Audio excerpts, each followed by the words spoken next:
Alright, State of Destiny, PvP time. Just to let everyone know, nothing about the TWABs that have been recently released will be a part of this since it's not really relevant to what I'm going to be talking about.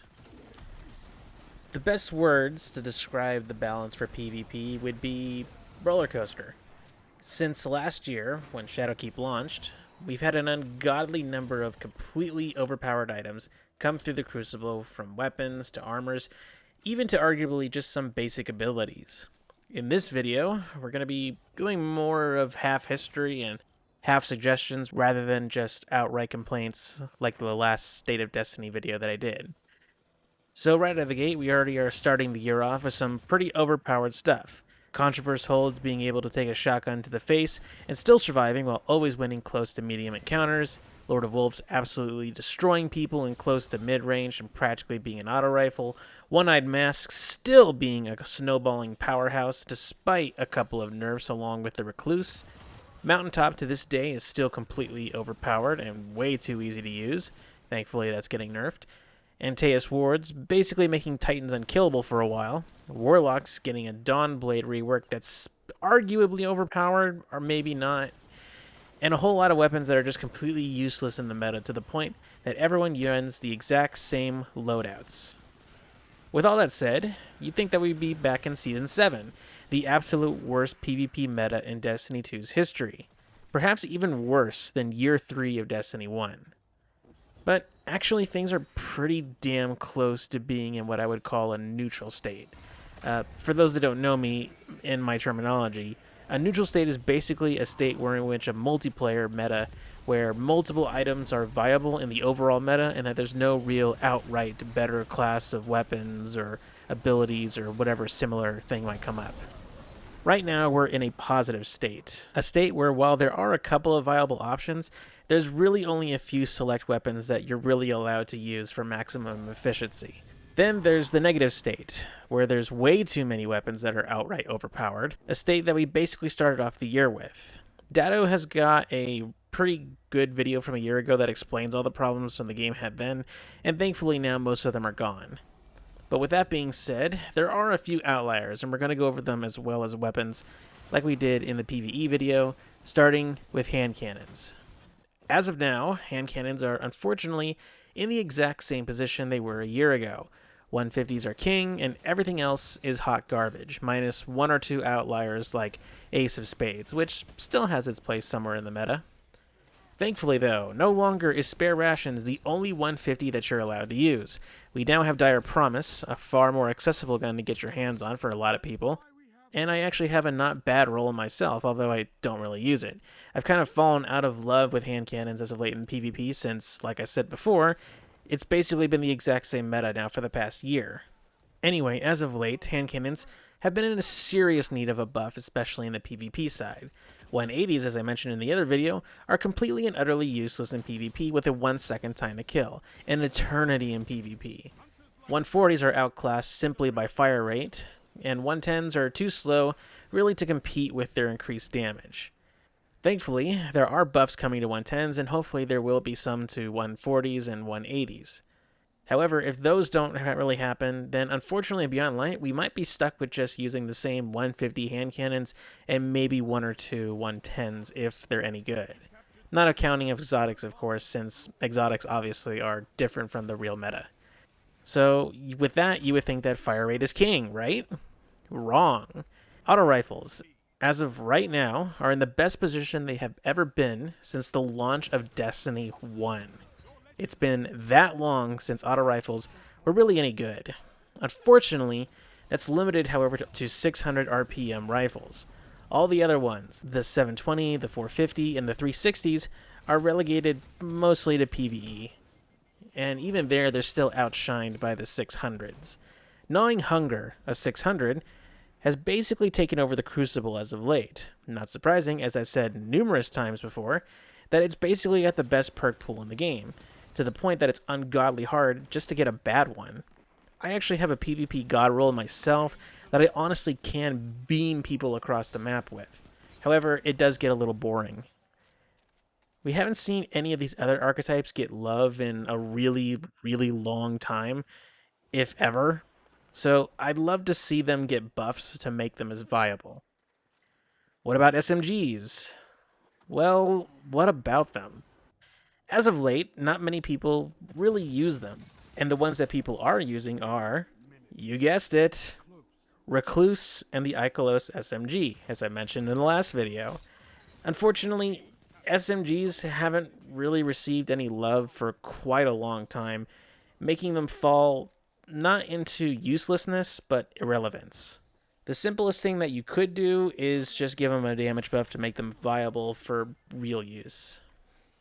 For pulse rifles, unfortunately, due to a nerf that they received around season 7 or 8, don't really quite remember, and frankly, I'm too lazy to look up, pulse rifles have pretty much fallen into a limbo of not irrelevance like SMGs, but not really much use, which is unfortunate because they fill the mid-range gap pretty easily and necessarily, actually, since scout rifles don't really warrant use in that area.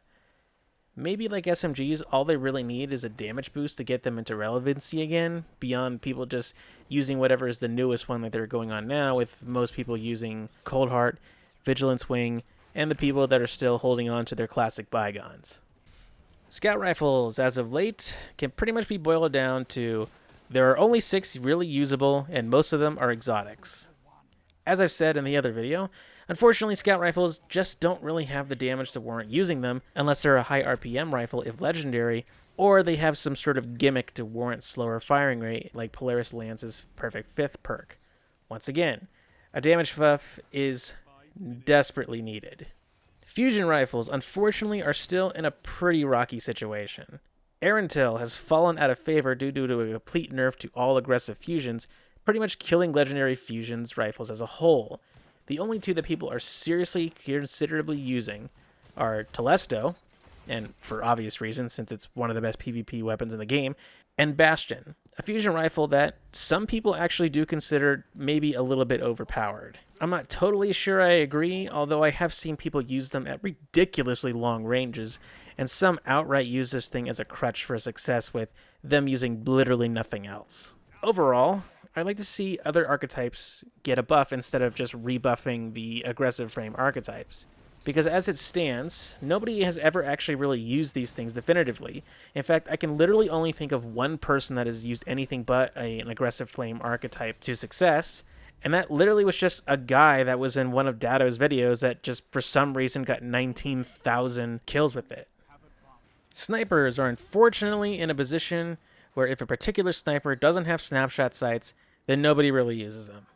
They don't really offer anything to the table other than quick flick shots, since they're the only long-range, one-hit kill capable weapons in the game, besides heavies. I'd like to see a reversal to the nerf that they received to make it to where only aggressive frame snipers could headshot a super, which was just incredibly stupid to get rid of.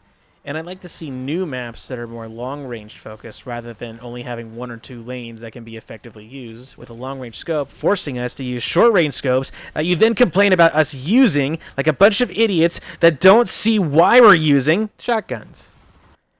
As it currently stands, shotguns are still in a very weird position where they're completely overpowered, but they're understandably overpowered. They are extremely balanced to only be effective in the closest of ranges, and can't cross-map people like they were used to be able to do. However, the current problem is that the best counter to a shotgunner in the case of a close-range battle is another shotgun. Otherwise, your only real strategy is just to back away and hope that his shotgun doesn't have the best range, which most probably it will, since most people are using Fellwinter's Lie or Mindbenders. But sidearms are the counter to shotguns in close range. Yeah, sure, bud. Actually, you know what? Let's entertain you for a moment. You want to know what sidearm is the literal only sidearm that's getting significant play? Drang. Just Drang. Okay, look, sidearms do have somewhat of a healthy usage, sure. But do you notice something when it comes to the top sidearms used? The top 5 weapons, what do they have in common? High output fire. Traveler's Chosen, I'm just going to go ahead and just assume it's getting used because it's new, and like anything else new in Destiny, it gets played to death and either becomes part of the meta because it's really good, or people realize it's average at best and just vault the thing just in case it gets good later. But why is Drang in the top most used? Well, I've asked quite a few people since I'm not really the most PvP person within the Destiny 2 community. And one thing that keeps coming up is how the weapon feels. And they're not wrong. It's got great hipfire accuracy and a non-intrusive red dot sight for aim down sights, and a nice easy to control recoil. Honestly, it's the perfect design sidearm. It's just a shame the rest don't really have any justifiable reason to use them that much, unfortunately. Bows.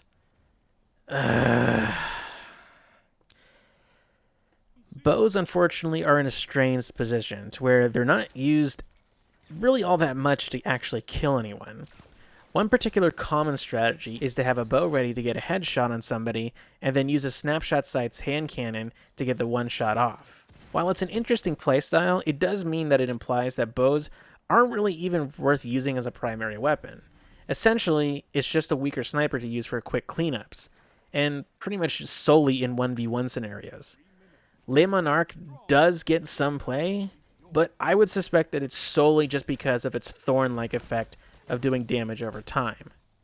Well, isn't there anything else that you can suggest to do with these things? I mean, this video is going to seem pretty short in comparison to the other video, right? Well, unfortunately for you, viewer, I'm more of a PvE player. I intimately know the ins and outs of PvE and all of the weapons in it, but when it comes to PvP, I'm basically just viewing it as do my 2 bounties for the week on all 3 characters and then bounce. I like the PvP in this game, but I also find it to be not boring and not unbalanced, but somewhat interesting to me, and at times things happen that make no logical sense whatsoever. The number of times I've shot people with the literal exact same shotgun, sometimes even right down to the perks when I ask them what they have on it, only to die to theirs despite me shooting first, always just infuriates me. It's inconsistencies like that that just really kills the PvP for me, to the point that for years I've been playing Battlefield instead as my go-to PvP game. Say what you want about Battlefield and how terrible Battlefield 5 was, but when DICE wasn't fucking around with the time to kill and killing their game by doing so, the gunplay was fantastic, and it's these moments that didn't really happen nearly as much. I'm still gonna play the PvP, but to this day, all these years later, the only praise I can give to the PvP is it's almost there. Bungie is just so close, so many times. They just really, really need to stop with the ridiculous balancing strategy of only making stuff that's fun to use crappy, and instead give multiple other options instead. Are auto rifles being used too much because they're really good? Okay, well, let's give pulse rifles a buff to have them match their rivaled cousins and give hand cannons a rework to make all of the archetypes viable. There. Now you have multiple options for the meta, not just one clear option and a couple of outliers from other categories. Do that, and the PvP instantly gets far more interesting and varied. Again, that's it. Sorry for not really making this more of a suggestion-heavy one to offer actual advice, but like I said, I'm not the most PvP focused guy, and this is more of a complaint video slash suggestion video slash it's not a complaint video slash it is a complaint video. I don't really know what this video is, to be honest, and I'd like to see PvP improve to the point that I actually want to play the PvP as my primary PvP game, not just as a game that I happen to play every now and then. That's it. Like, subscribe, Twitter, follow on Twitch, buy a shirt, eat a taco.